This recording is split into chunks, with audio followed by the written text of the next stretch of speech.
First, beyond Mumbai. The rampage of terror has ended, but the threat is ever present. All this and more on World Insight.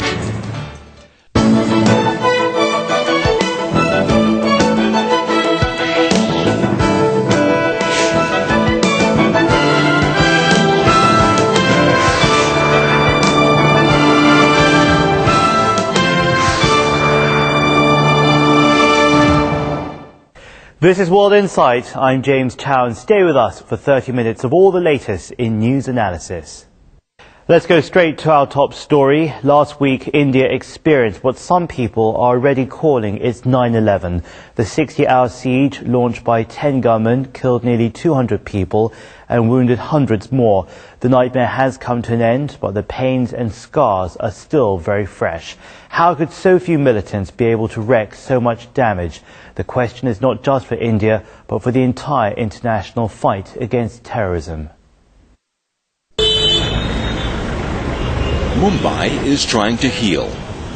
The Leopold Cafe, popular with foreigners, reopened on Monday in a show of back-to-work resilience.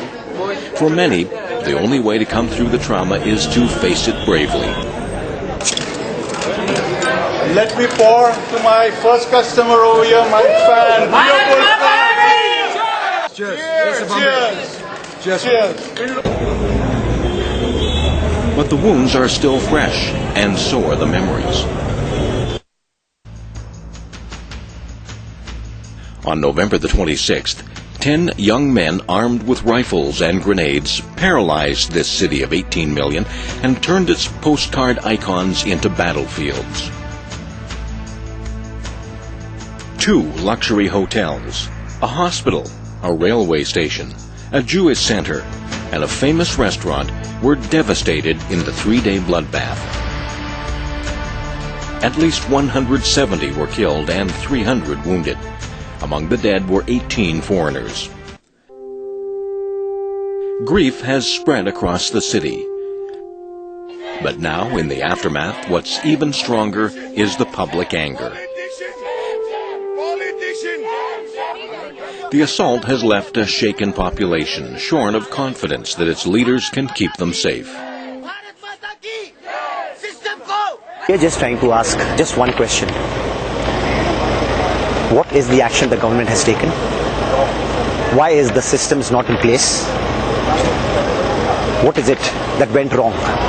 India is emerging as an important player in the region and the world. But along with the development are continuous terrorist attacks. Targets in recent years have been its political, economic, religion and IT centers. And the rampage in Mumbai will certainly be a setback for the country's big ambitions. Terrorist attacks have become a phenomenon in India. The Mumbai attack came with the explicit aim of killing large numbers of innocent civilians, including foreigners. It's hard to have a sense of safety in India. Tourism will be affected.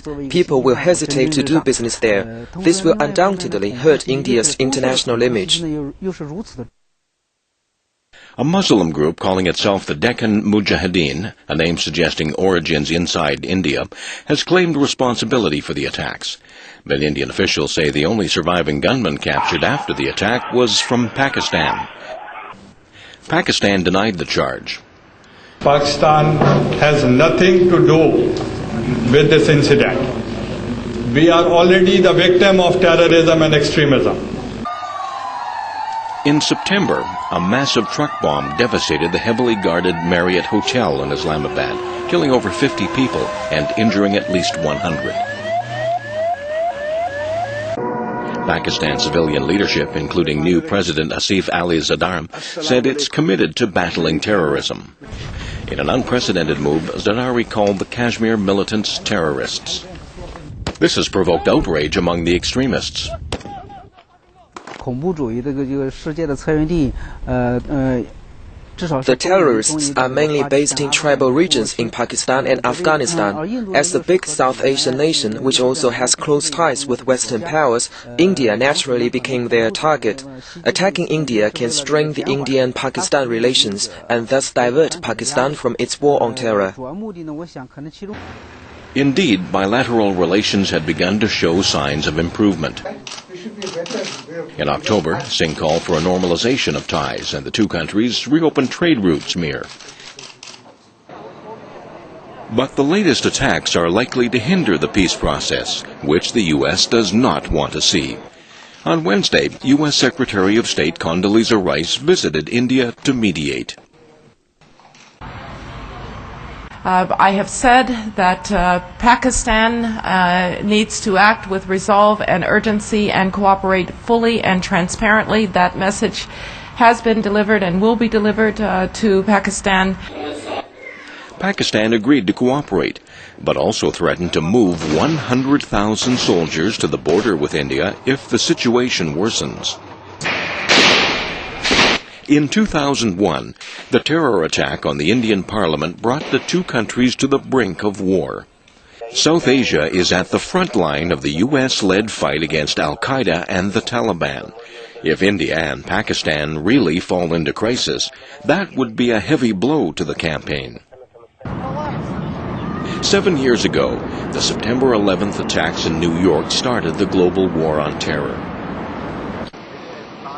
And 7 years on, the latest terrorist attacks in India are a reminder that the war is far from ending. Terrorism is everywhere.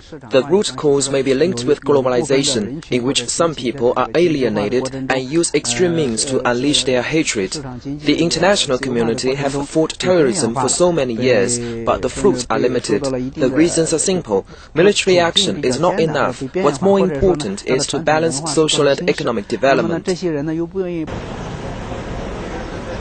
Today, countries across the world are united to concentrate on dealing with the financial crisis. But at the same time, they should never become lax about terrorism. The economic recession makes terrorism more likely than ever, and no one is safe from or can afford the attacks.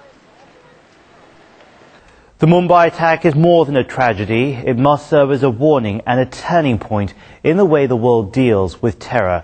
Why are we so vulnerable to terrorism, and why are we so slow to take action against this growing threat? That's the end of this first report. Up next, we take you to Thailand.